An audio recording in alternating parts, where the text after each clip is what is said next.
What are the objectives of this war? It's a moving target. Stick around to find out where they are as we sit here March 10th. There's a new supreme leader. We've got updates on this horrific school bombing. And now there's acid rain in Tehran.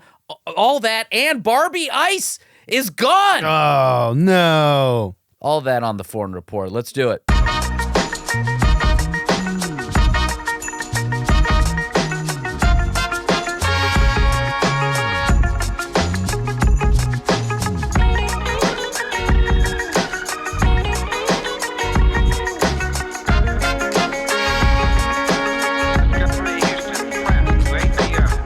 Welcome back to the Foreign Report, your weekly foreign policy show that gives you the gory details of geopolitics with hopefully some laughs along the way. I'm Seena and Travis, your foreign policy curious host. With us is, of course, Travis, the Beard Irvine, Columbia Journalism School grad. Thank you for all the positive comments about the beard. Seena, don't worry, you don't need to read them because you don't. Let me just say this. There is someone in our team that is very thoughtful and respectful and has a real strong sense of freedom of speech. And this man... he publishes all of those comments when it is in his best interest to not publish them, to in fact censor those comments because he would be able to win an argument. I think this man deserves a raise. I think so.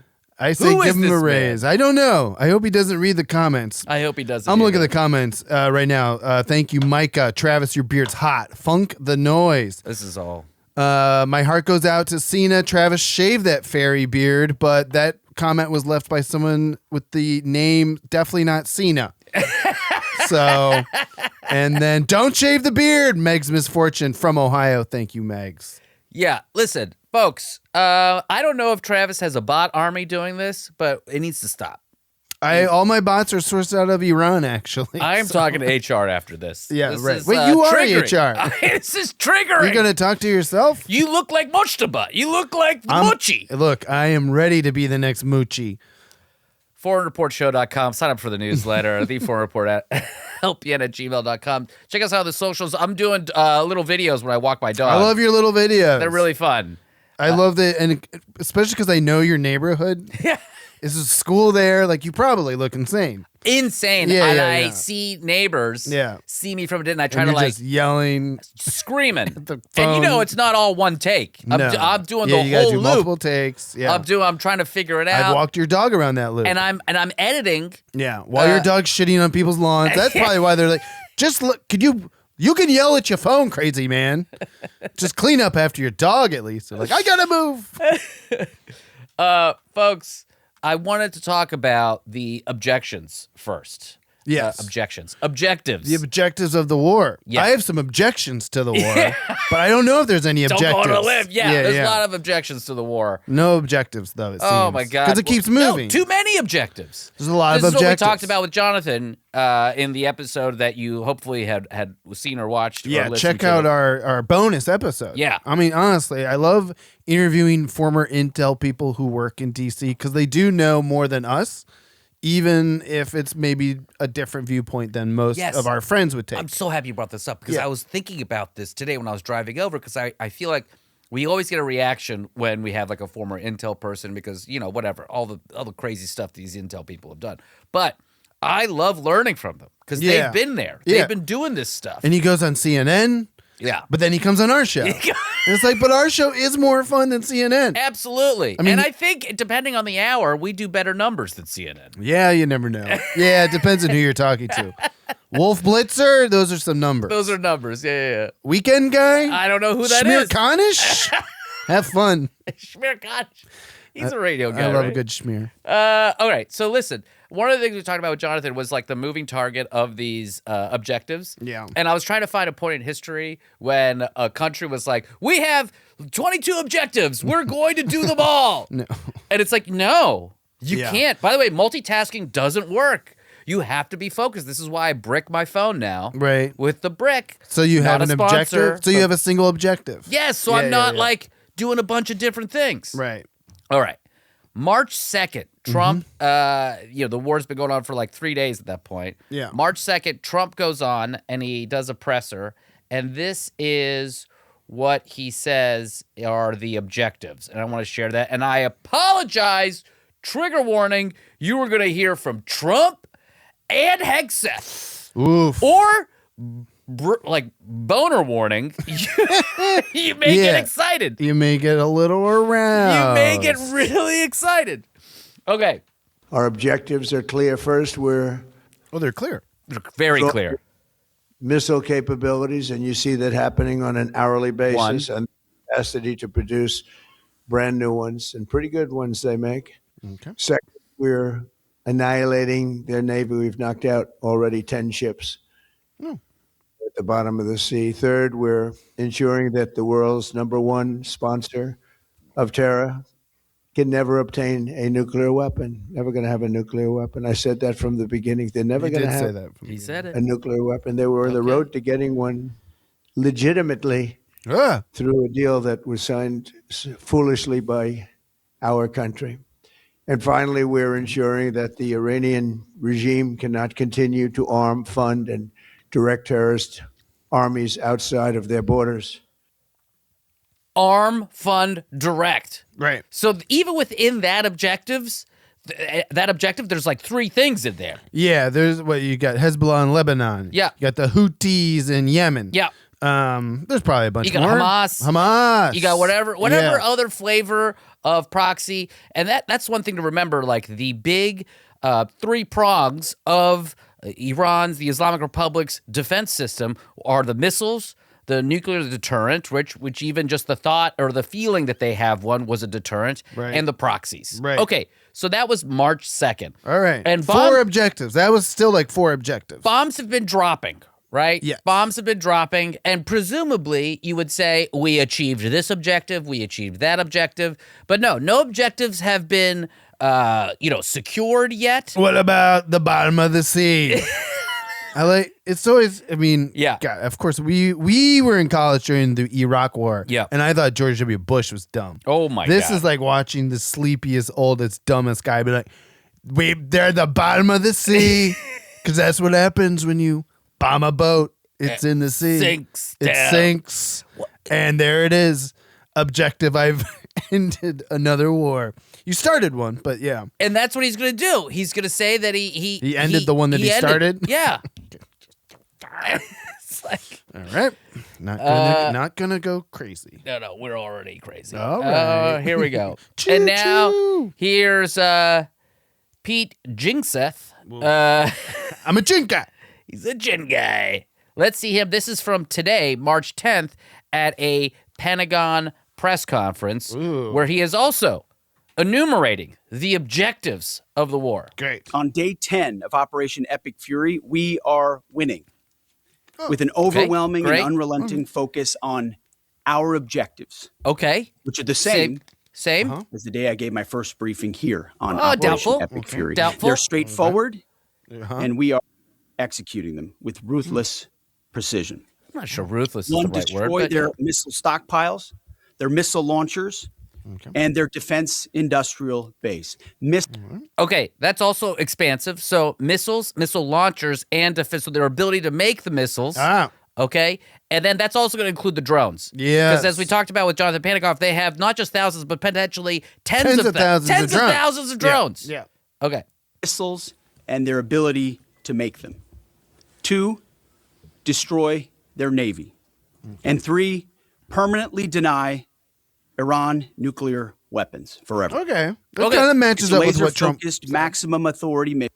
Where's the 4th one? Where's the proxies? Yeah, wait. There was a 4th one. He skipped it, or maybe he forgot. Maybe it's gone. Maybe he drunk. He just forgot. You know what? Him being drunk would be a better excuse? answer. Yeah, I wish he was drunk. Right. So he just dropped number 4. They don't know what the they're doing over there. Can you imagine? Do you remember when Trump yelled that about Israel and Iran? Oh yeah. They don't know what they're doing. You Listen, got that?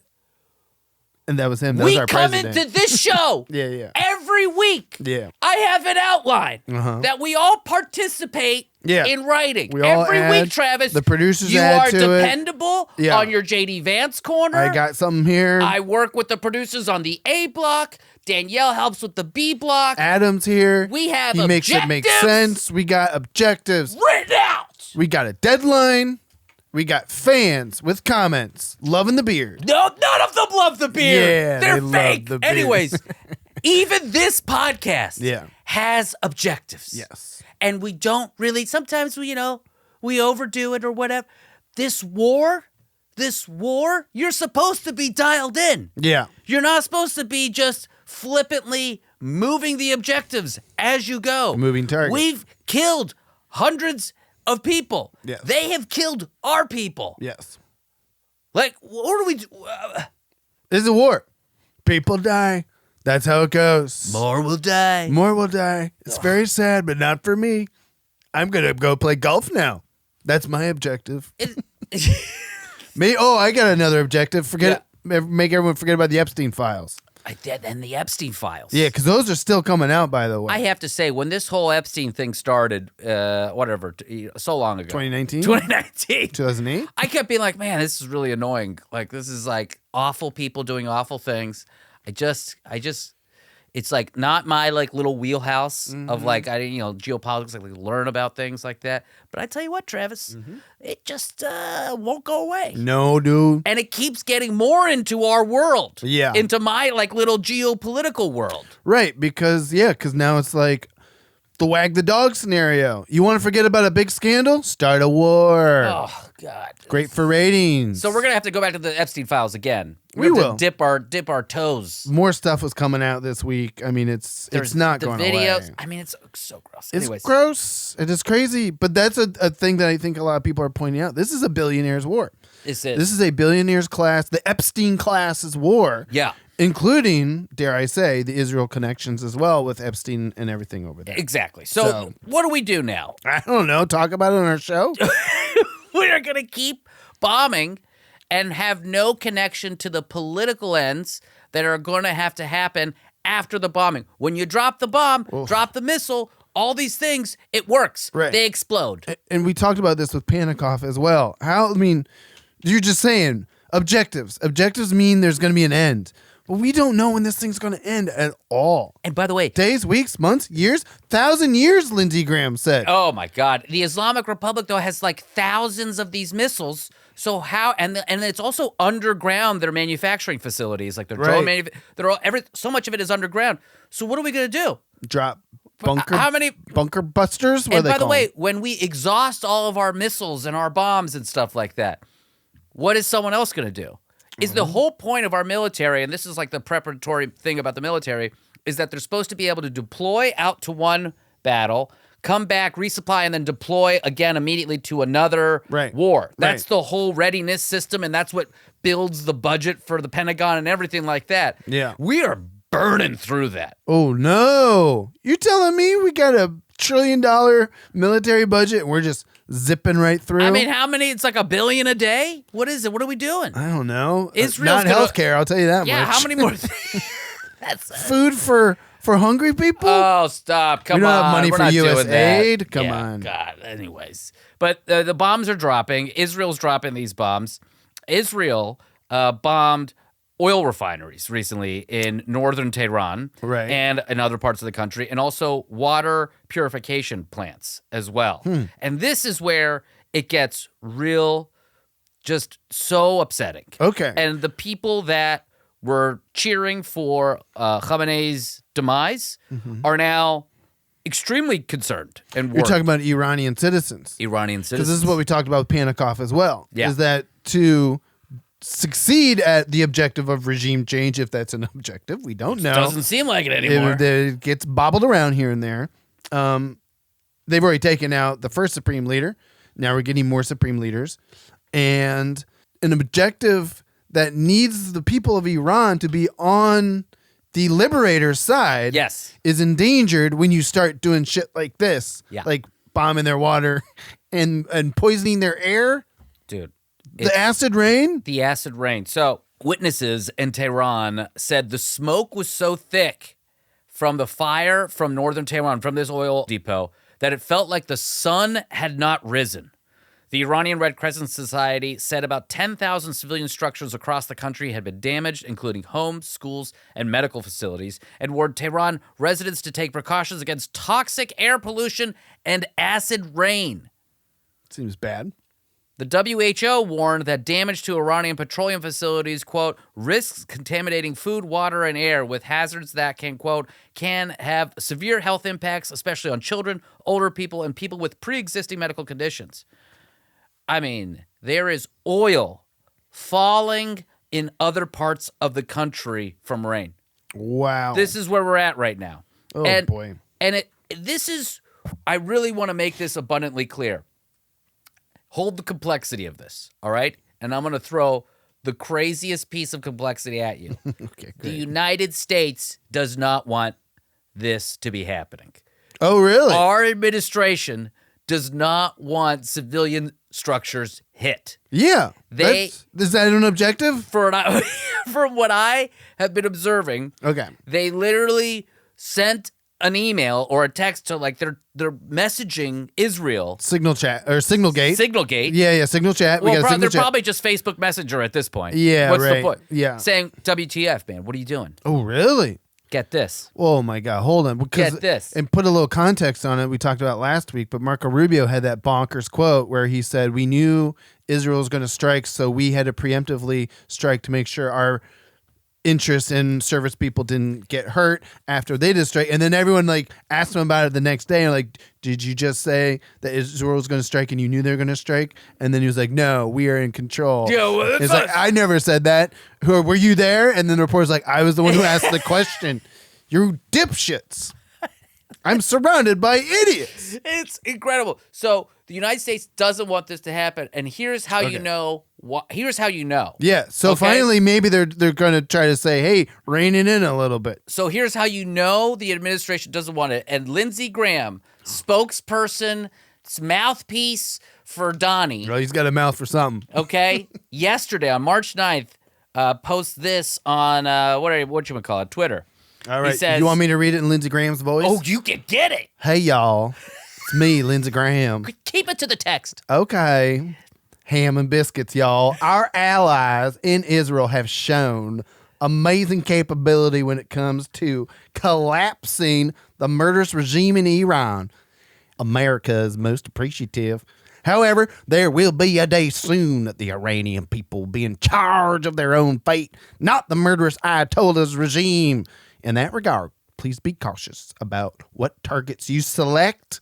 Our goal is to liberate the Iranian people in a fashion that does not cripple their chance to start a new and better life. When this regime collapses, the oil economy of Iran will be essential to that endeavor. Ham and biscuits, y'all. Lindsey Graham, 2020 president. Trump was not happy about At Lindsey? No. At Israel. Oh, really? Because so he Lindsey said- is speaking for Trump here. Yeah, he said, you burnt the oil. You burnt the oil. The oil's burning. We could have used the oil. Oh, boy. And Bibi Netanyahu's just like, what do you want me to do? And Bibi, I've been dreaming of this for 40 years. and this should also take the air out of any sort of thing where Israel wants the regime to completely change in Iran, because if you poison the air for the very people that should be taking over the regime, it kind of really, Right.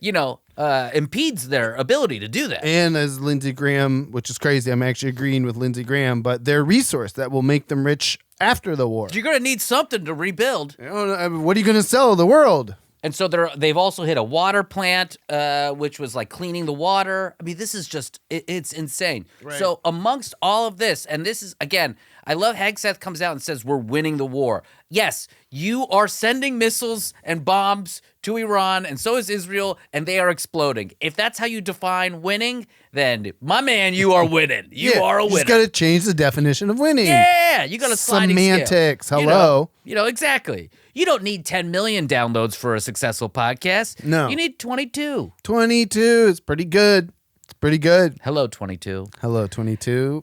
Mojtaba Khamenei, new supreme leader. What's he got to say about all this? Amongst all of this that's happening, instead of the Islamic Republic, the regime getting someone that's a little softer, that's a little bit more reformy, which is like what was it was like not hardline. Right. They picked mega hardline. Mega hardline. Not only did they pick a mega hardline, but by the way, we talked about the assembly of experts being, they all got together and then they got bombed. Yeah. Another 88 guys Right. subs came in. We talked about that with Panikoff as well. Unbelievable. Yeah, they're just like, we got a new group of 88 already. Just elected this new guy. He's 56. He got promoted 2 levels in Shiite studies to get the job. Oh. So basically, when you're, a cleric and you want to go raise in the ranks of like Grand Ayatollah, that kind of a thing, you have to like go through the steps. You have to be a cardinal before you're the Pope, kind of a thing. Okay.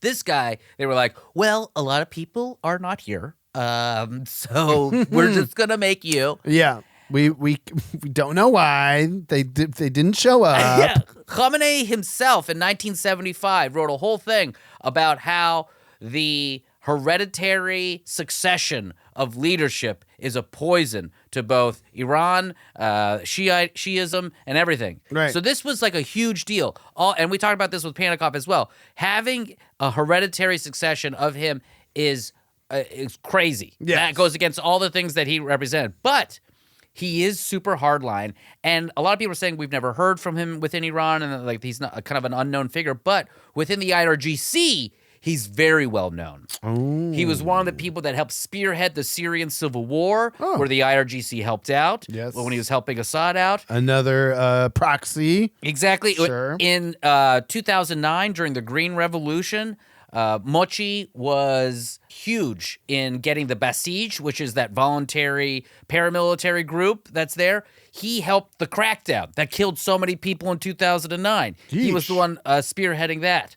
And so this guy he's been waiting for this. I don't think he was waiting for this job because he probably assumed that his dad was just going to give it to someone else and he would be this kind of behind the scenes power player. Right. Because he was the chief lobbyist for Khamenei for his entire reign. And he would be the kind of gatekeeper to his father.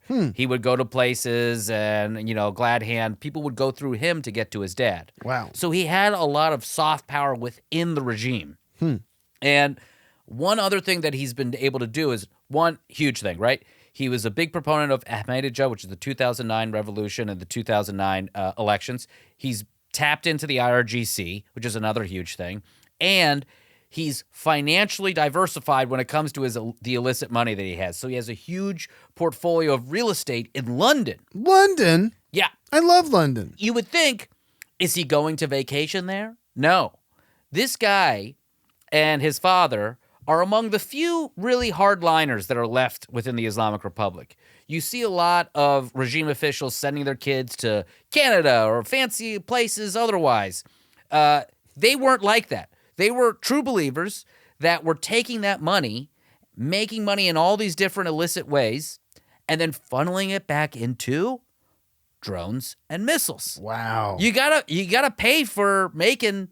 They're cheap drones, but if you have tens of thousands of them, Right. you're gonna need money to make them. Wow. And so you leverage the zakat, which is the 20% charity that you give as a Muslim. You pull that from other parts of the world. You funnel that into your regime, and boom, you've got yourself a very robust portfolio of fanaticism. I almost respect the hustle.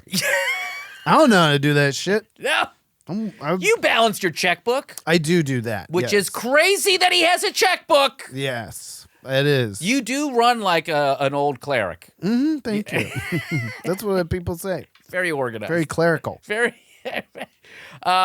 So that's Mochi, and we'll be covering him as we go. But I just wanted to give you a primer on this guy. We'll also see how long he lasts. What's Polymarket saying? Yeah, I know. Israel's like, Don't go out in public. yeah, Israel has to put a circle on him on the photo now, and they're Right, just going to be right. like, okay, we're going to go after How him. many Khameneis can we have? I know. Thank you. I made that joke on the Panikoff episode as well. I remember everyone. you were hoping for someone that was not a ch, now we got, we'll call him Mochi. Okay, yeah, Mochi is more fun.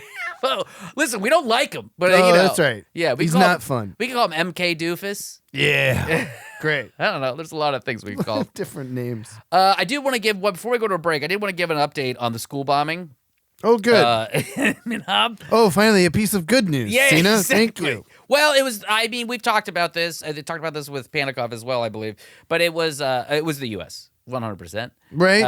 As much as Trump is saying like they That they did it. They stole a Tomahawk missile. Many people are saying Iran did it. Yeah, many people are saying a Tomahawk missile fell off the back of a truck and then they got And it. it rolled downhill into the school, and it wasn't us. I can tell you. It was definitely them. It was us. And you can either believe that the United States targeted a school, or you could believe that the United States is incompetent when it comes to a very big war that they weren't really organized to go in with. How about both? I think, sure. Hear me out.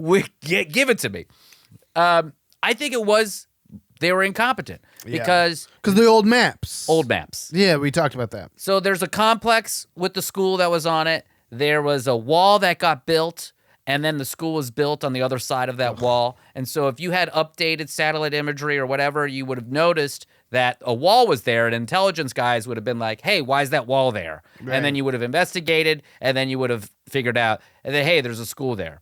And so it's a double tap. So it's not just one Tomahawk, it was two, because they really wanted to knock out this whole complex. Yeah. And guess what? They did. When you drop missiles and bombs, they work. Yeah. They explode. Yeah. But I think that the idea here is that maybe people think it's like a war crime and stuff like that, but good luck proving the intent part of this thing. Yeah. Incompetence doesn't make you a war criminal. Yeah. I mean, you're Plenty of other things do, though. Yeah. I mean, you're a legal guy. It's like, how many times can you go into court and be like, oh, I didn't know that I couldn't speed? Yeah, you know, exactly. I mean, it's like it's never actually Oops. a defense. Yeah. Oh, I didn't know I couldn't murder that guy. Except, when it comes to the, And then there's war crimes. Yeah. Which is like a whole nother level of, it's a different kind of court. hey, not for me. Not for this guy. Not for me. All right. I think that's all the updates that I wanted to share on. And check out our interview with Jonathan Panikoff Please as well. do. It was so good. I make a lot of the same jokes, but you know what? Their work. jokes so nice that they work twice. Yeah. And I do like making former intel officers laugh. That's is. my one skill. He has a very good sense of humor. All the schools I've been in, whether it's Columbia or even high school, it's like I made the smarter people laugh, Yeah. and that gave me validation. Oh, I love that. So I'll be booking on CNN pretty soon. Sure. Exactly. Okay, let's take a quick break. I'm Seena Gasamy. This is Travis Irvine, and this is the Foreign Report. We'll be right back. Welcome back to the Foreign Report. I'm Seena Gasamy, Travis Irvine. Make sure you sign up for the newsletter, send us an email, comment on all the stuff. Leave nice comments about the beard. Not about the beard. Specifically about the beard. I hear things. Mm-hmm. I know who you are, Uh-huh. people. Mm-hmm. Oh, our social media guy is doing a great job leaving those comments up. All right. Listen, let's pivot to a little hybrid. Domestic policy is foreign policy. Absolutely. How's the Iran war, and is it a war? What are the objectives? I had a whole thing about that. That's a whole thing too. I had to do the whole thing where I was like, people were like, it's a conflict. I was like, I'm gonna throw myself out the window now. It's like there's acid. There's like you're blowing how many things have to blow up before it's a war? I had a conflict with my wife last week about who was gonna pick up our kid. Yeah. You know what I didn't do? Poison her water. That's very nice of you. Because that would have been a war. Yeah, then it'd been a war crime. Yeah. Yeah. So how is this war impacting MAGA? How's it impacting Congress? I mean, you're telling me not every Republican loves a good war? Yeah, what's your read on what MAGA is doing right now? Because we've talked about Tucker Carlson, we've talked about some of these other people, but it seems like there's a huge fracture. Yes. So everything that's in my algorithm, unfortunately, leads me again to a point where I'm like, oh, Tucker Carlson's normal. But apparently he and Megyn Kelly are on the same page at like, why are we doing this? Yeah. And if we'll talk about the War Powers Resolution Act that actually failed in Congress, but there's Republicans in Congress who are, as well. They're like, this is not America first. Yeah. Marjorie Taylor Greene, no longer in Congress, but she's outspoken about this whole thing as well. Because again, Trump ran on starting no new wars. I'm going to end wars. Peace president. He's got the FIFA Peace Prize. Yeah. Right? Nothing says Peace Prize like FIFA. We all know that. So MAGA's split on it because Ben Shapiro loves it. Yeah. Sean Hannity's going all in on it. And now it's fun because Megyn Kelly, Tucker Carlson, and that ilk are basically fighting with Sean Hannity and the Ben Shapiros of the world and I that see. ilk. Yes. But Tucker, as always, I feel is the most in-depth, and this is, again, I can't believe I'm saying this out loud, the most thoughtful. Because he's literally saying, like, look, he literally starts every argument with, I'm not anti-Semitic, I'm not anything, but he's like, why are we giving Israel everything they want? And by Israel, he means Benjamin Netanyahu. Yeah. Bernie Sanders and Tucker Carlson are saying the same things right now, where they're like, why are we giving Netanyahu and his right-wing authoritarian government everything they want with this war right now? And Mike Huckabee, Tucker Carlson did this crazy interview. I think I sent it to you at 3 a.m. or whatever, my algorithm. Huckabee is the ambassador to Israel because why not? Job. Yeah, Dream why not? job for Huckabee. Perfect. And Tucker's like, so, what's an objective? And Huckabee is even like, well, we're going to go by what the Bible says. Yeah. Great way to think about foreign policy. The best. Well, let me just check the Bible. Let me check the Bible real quick. And then Tucker, who has read the Bible, said, well, the Bible says that Israel will go from the Nile to the Euphrates. He's like, that's a huge swath. Yeah. He's like, that's the entire Middle East. Is that what we're going for? And then this opens up this argument again about, is it okay to start a 1,000-year holy war?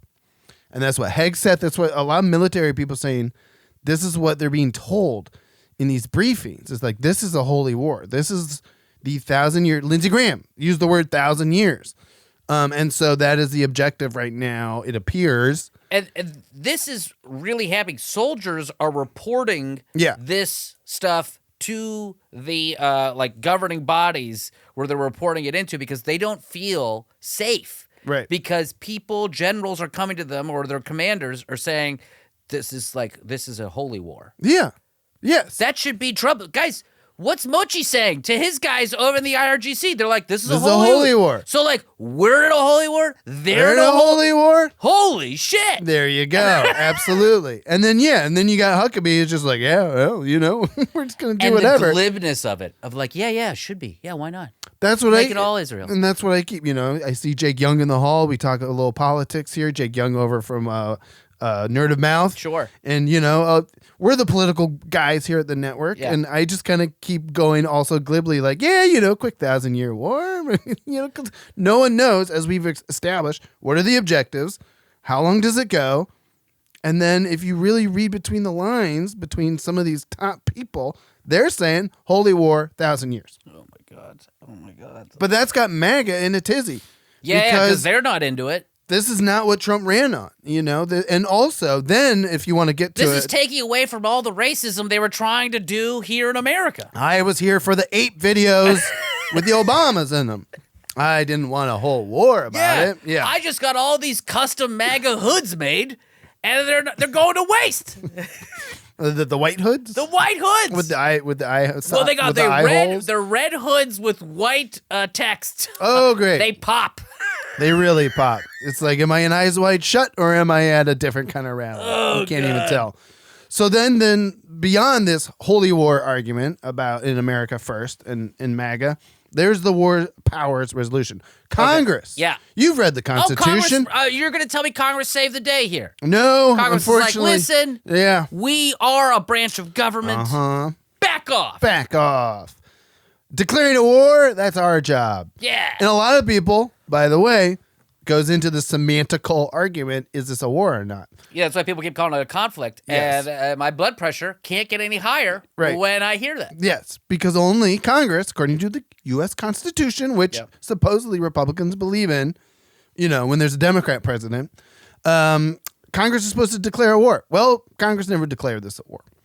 And when the senators were briefed, and you touched about this with our Pentagon interview, senators, Congress people, they all got briefed on what's happening with Iran, and they all came out at those doors, and you know what they were? Confused. More confused. So confused. And pissed. I've never seen old white men this pissed since the Golden Corral ran out of soup. You know what I mean? This is like, and by the way, so they did a vote on the war powers resolution. Wait, can I just show you? You brought up the... Yeah. Let me find Senator Blumenthal coming out after that briefing. Oh, dude. That video... People were pissed. Okay, here we go. This guy. Hold on. Look at it. He looks exhausted. Yeah.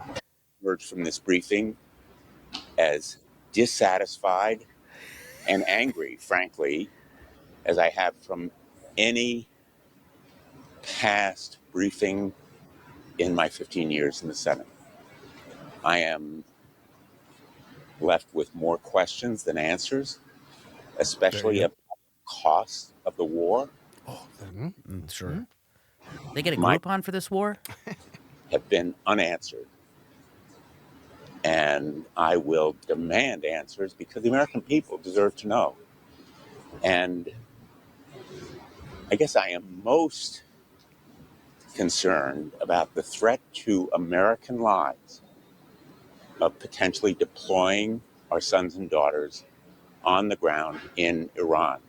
We seem to be on a path toward deploying American troops on the ground in Iran to accomplish any of the potential objectives here.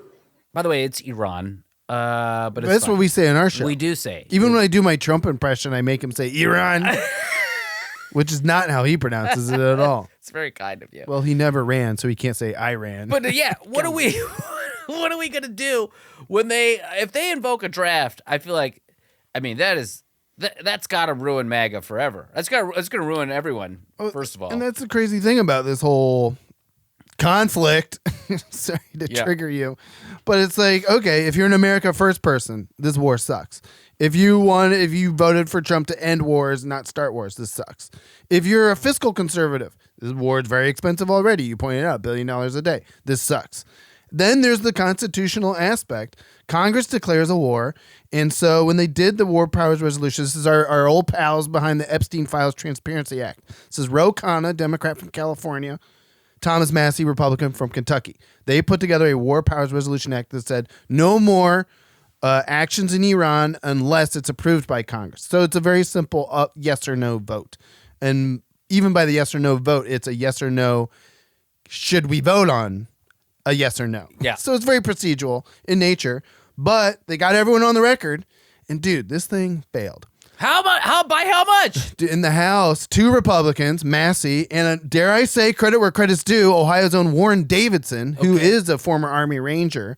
Massey and Davidson voted with the Democrats in favor of passing a War Powers Resolution. Oh my God. That's 212 votes. But then 4 Democrats, including, dare I say I'm disappointed, Ohio's own Democrat from Cincinnati, Greg Landsman. These 4 Democrats voted with all the Republicans and killed the War Powers Who are Resolution these other Act. 4? I don't know the other 3. I'm just very upset at the Ohio guy. Yeah. Yeah, but it's your usual, it's your moderate Democrats who, I don't know, for one They reason. probably are in like a even if you're in a conservative district though. I don't get Greg it. Landsman from Cincinnati is just like, I mean, he's in favor of taking out Iran, and that's basically it. But that's the whole thing with the War Powers Resolution Act. It's literally just a check on. It's literally just, can we all vote to either authorize or not authorize? Like, this was just very procedural. And even Massey said when this thing failed in the House, he's like, well, at least we got everyone on the record. Yeah. Because that's kind of all you can do right now. But it failed 2019 to 20 to Go vote. Yeah. Go vote. It failed 219 to 212. Go vote. Just go vote. Yeah. This is what happens. Yeah, these are congressional districts that are primed to flip if we have a midterm election in November. I know it is. It sucks that we only have a binary decision in this country very often with these congressional races, and you potentially hate the Democrats. They are awful, and I get it. But unless you're also organizing a third-party movement, or you're doing the activism work, or you're doing stuff on the ground, and if you just abstain, then you're doing a disservice to all of us. It's pretty brutal. And then also the Senate did try to vote on it as well, where it also failed. Similar, God, it's the usual suspects. It's Rand Paul from Kentucky voted with the Democrats in favor of the resolution, and then John Fetterman. Of course, I was going to say Fetty. You Fetty. already know. Fetty Wap, come the on. Democrat voted with the Republicans against it, and in that one again, it was bipartisan. It was Tim Kaine from Virginia who led that effort in the Senate. But either way, it failed. It didn't matter. And now, and even Warren Davidson, I was reading about it today, Ohio congressman from Cincinnati area. That's what's so interesting. It was all in the Cincinnati area.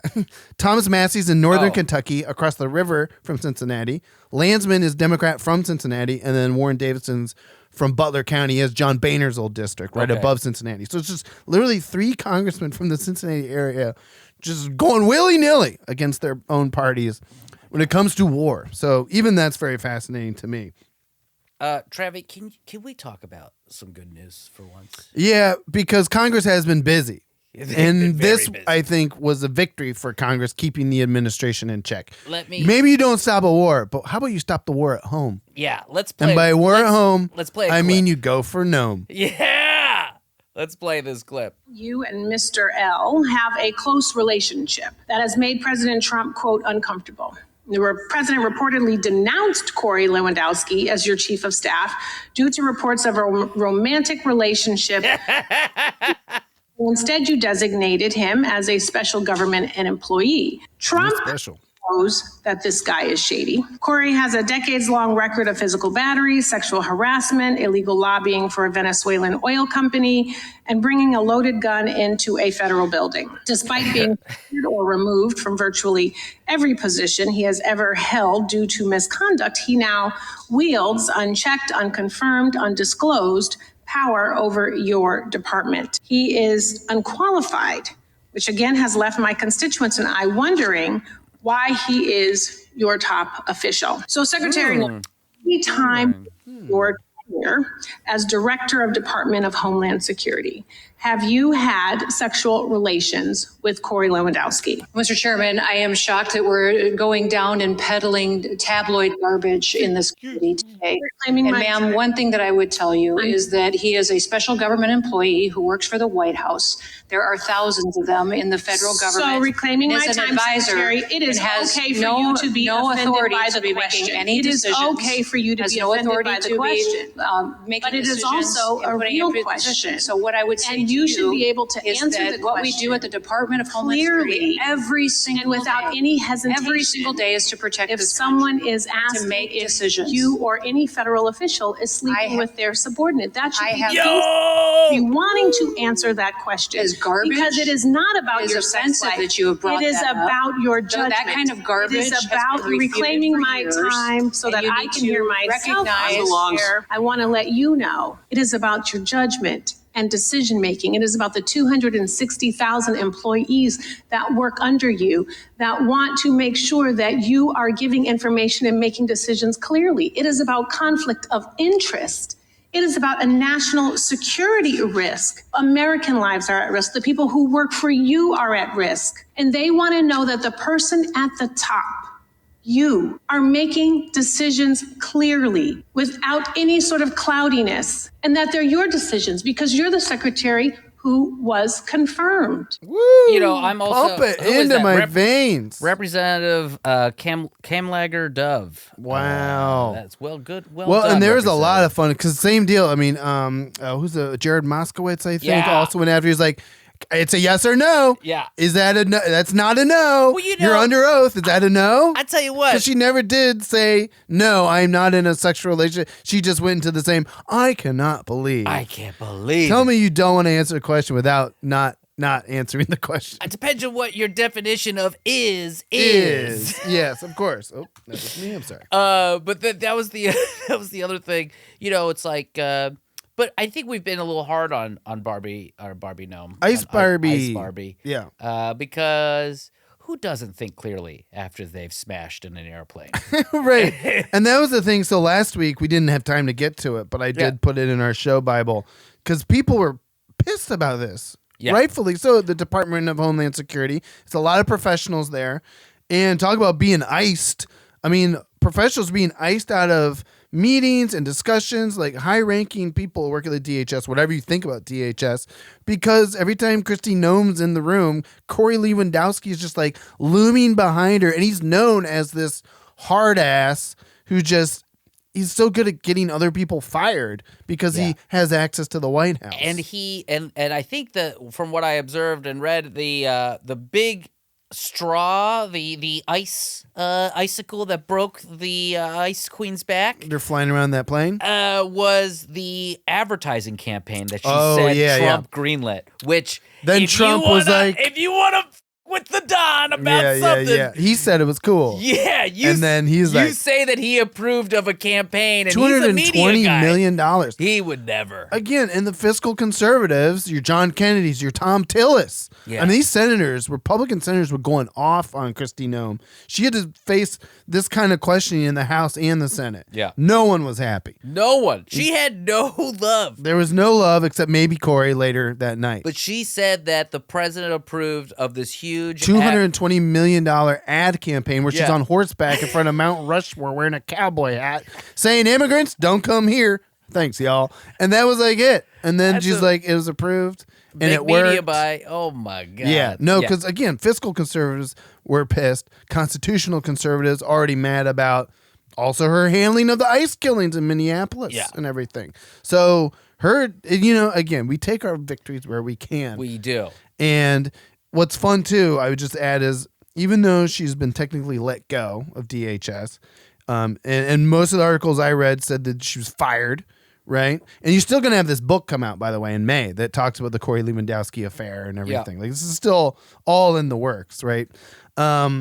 She's getting promoted. She's the shield to the shield of the Americas. What are you talking about? She's getting, well, she didn't get fired. Trump, for whatever reason. I thought she was fired. No, he loves to fire people, but no, he framed it as a promotion. She's moving up the ladder to be a special envoy to the Shield of the Americas. What is the Shield of the Americas? That's what everyone's asking about. That's what Jared Moskowitz said on TV. He was like, what, did he just make this up after seeing the Avengers movies? Yeah, that's where she's going. Is a multinational military cooperation initiative already got gobbledygook. Doesn't make any sense. Right. But established by, guess who? Me. U.S. President Donald Trump during a summit with leaders from across the Western Hemisphere. This is Wikipedia. I never am on Wikipedia, but it's helpful right now. Yeah. The program is intended to coordinate military and security efforts among participating nations to combat transnational criminal organizations, particularly drug cartels operating through. We're already doing that. What is the point of Homeland Security, the Pentagon? I thought these were small government people. Travis. More government, more shields. This started as good news, Travis. Yeah. How did we ruin this? Well, because how did we ruin this? Because our crazy president invented a thing where he can shove all the problematic people in his administration so they're out of the way. Now she can fly on a plane with Corey and no one has any idea because they're shielded by the Shield of America, Seena. Oh my God. Shield of the Americas. It's a whole hemisphere thing. I'm tearing up. I'm so angry right now. I'm sorry I broke this news to you, but also that's what happens when you're in the journalism business like me. Didn't you see my hat? It's called news aggregation, folks.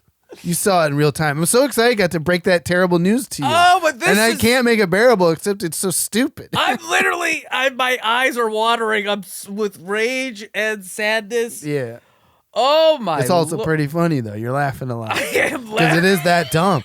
Look at Again, the logo. Congressman Moskowitz, even that's he was like, did you come up with this after seeing an Avengers movie? Oh my Lord! I gotta Shield of the share. Americas. Look at this. Look at the Shield of Americas. Look at that thing. Dun dun dun dun. Bum bum bum bum. Doral 2020. I just Bum bum bum bum. guys. My name is Frank Drebin, and don't you forget it. Why doesn't anyone give me a break? Why can't I get a break? Well, I don't know, man. This is 2026. And my 2-year-old has a fever. All right, we got to take a break. That's the only break you get is Yeah. you got to take care of your lovely son. I do. He's you love still your very, sons. Of course, he's very charming. Even with a fever, he's very charming. When I say, Coda, you have a fever. He goes, I have a fever. Aw, I got a fever. And then you can start teaching him old SNL skits.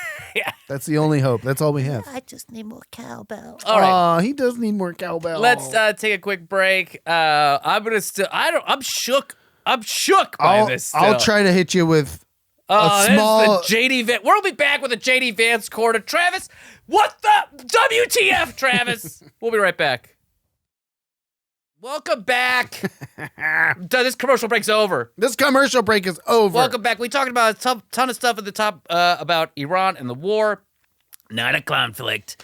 Not a war. Not a war. Not a conflict either. It's actually, we're calling it a fun time. It's apparently for Mike Huckabee, it's a crusade. Also, go look at my Instagram. I did a little video. I saw this woman say, she's like, no, I don't want a war. I want a crusade. And I was like, I can't, we're out here. This is crazy. Yeah. Anyways, let's. We love a good crusade. I mean, who doesn't? Let's get into everyone's favorite. Give me a chance, it's JD Vance. No, wait, he sucks. Club remix, ladies and gentlemen.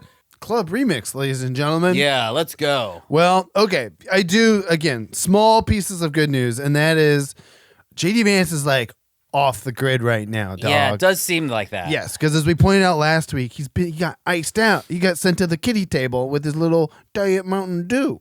I have a fever. And the only cure is Diet Mountain Dew. Did you even say thank you? So, the only good news I actually do have for you today is that I'm just being bombarded with think pieces with titles like JD Vance has his reasons, but they're calling him a pretty thorough long illiberal at this stage from the New York Times. The Atlantic has a piece called The Humiliation of JD Vance. I love it. This is, again, the Trump's war with Iran shows that the vice president's opinions matter less and less and less and less. Everyone was pointing out that, he did promise one thing in 2024. He was like, America doesn't have to constantly police every region in the world. He told us to, I can't believe I'm saying this name on our show again. He told us to Tim Dillon, a comedian we used to do shows with in New York City. But Vance was on Tim Dillon's podcast and even said our interest is not policing the world, but, quote, our interest is in not going to war with Iran. It would be a huge distraction of resources. It would be massively expensive to our country, end quote. That's from JD Vance to Tim Dillon back in 2024. Well, guess what? That opinion doesn't matter anymore. JD Vance, I don't even know where he's tucking them now because he's not at his table. He's not drinking his Diet Mountain Dew. These are the only things in my algorithm right now about JD Vance, which means the guy is probably just being, I don't know, where did they send him to Italy? They send him to Greenland. Where are they sending him right now? He's gonna run Palantir after he's out of office. He's like just get that would placed. actually be a very successful job. He's gonna get some cushy job. That man is destined to fail up. Yeah, I'm telling you. He already has so far. Oh yeah, dude, this guy, he's a effing nobody who threw his hometown, under the bus in a book that wasn't even a good book. And then used that and was a never Trumper or called Trump America's Hitler and then flipped it somewhere in the middle, ran for Senate in Ohio on nothing. Yeah. Got through that and then got a VP. I mean, it's insane how this all failed up all the way. But as I can't believe I'm saying this name on the show again either. Nick Fuentes pointed out. Okay. Nick Fuentes pointed out that he's a Peter Thiel creation. Out of nowhere. Man, that algorithm of yours. I hate it. White is right. But this is also the Atlantic. I'm looking at the Atlantic. They're the ones who are quoting these people who hate JD Vance. And again, if we could take some good news. Sure. I mean, we just pointed out Please. Corey Lewandowski and Stephen Miller hate each other, right? And it's these are two terrible humans. Yeah. But the MAGA world is all ripped up in shreds right now. And that's, man. I guess they're going to rip up the rest of the world with it. Don't worry, the Democrats really good at writing letters. Oh, really? Here's another letter. Fetterman. Fetty. You wearing those shorts again? Oh my God. Yeah. The worst. So that's the only real good news that I have for you is that no one cares about what JD Vance thinks anymore. And I don't know. That's kind of fun. Because he never deserved to be here in the first. He's a fraud, a hollow intellectual at best. Well, I think now they're definitely not going to give him any sort of press time because they're just, anytime he's going to be in front of a microphone, a reporter's going to be like, so you said this. They quoted you on the Foreign Report as saying, you were talking to Tim Dillon, but then also the Foreign Report. And then also, no, the quotes they can drop on this guy in 2028. I mean, it's like Marcus said, fall guy. I mean, I can't believe the amount of no war stuff that Trump said and that, all these people bought into. Yeah. Wow. And I have to say... And now they get the holy war, but then there's the people who wanted the holy war the whole time. But if I may, I think I even bought into the fact that he didn't want to do the wars. I thought he hated was too Iraq. I mean, he used to tweet about it. He even, remember, I think we talked about this already, but he said Obama would start a war with Iran because he had bad ratings. And it's like, now you're starting with Iran because you have bad ratings. I don't think I thought he had the backbone to start a war. Maybe he's so distorted that he really does believe this is not a war. Sure. And I could see that. And that this is how he's handling it, is that he's just completely distorting his own rational, just self-talk of like, no, we're just knocking out these three things, and then we're just going to leave. Or he and his administration are completely owned by Netanyahu, as people have pointed out as well. I mean, I think I sent you another thing in the middle of the night. There was an article that was like, Netanyahu asked Obama to be like, you got my back if we bomb Iran? And Obama was like, no. No. And then that was that. There was just a president with a backbone. Yeah. Which is so funny now, thinking in hindsight of Trump being like, Obama's going to start a war because he's unpopular. Oh, and then Trump's popularity is an all-time low right now. He's like, boom, war with Iran. I love it. Big war. Not a war, actually. It's not like people have stopped talking about the Epstein files. No, man. Those are going to keep coming. I mean, we will... When the time is right, we will do an update. Yeah. Because it's not going away, man. It ain't going away. It's crazy. Yeah. But we are going away because it's the end of the show. What? Yeah. I was told this is a 9-hour show. Oh, my God. Maybe one day. Yeah. We'll do something. By the way, you mentioned Palantir. Did you know that they took that name from Lord of the Rings? Yes. The Palantir. I listened to an interview. The all-seen, yes. I saw. I didn't know that until my algorithm told me that as well. Yeah. I'm like, thanks, Palantir. And that CEO, what's his name, was a huge liberal growing up.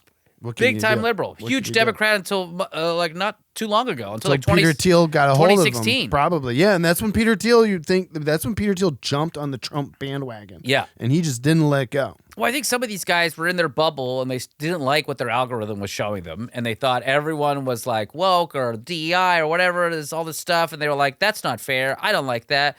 Don't be this. Don't be that. And it's like, it's just your screen over-indexing on small things. Yeah. And still the same fundamental things are true in this country where we just want to live affordably. Ugh. We just want to be at peace. We want to feel safe. Yeah. We don't want to feel like the government's coming into our bedroom or breaking down our doors or killing us in the street. These are fundamental, simple things that across political spectrums. Preach. God, I'm going to go eat some carbs. Yeah, let's carb it up, baby. Yeah. All right, guys. I got a fever, and the only cure is more carbs.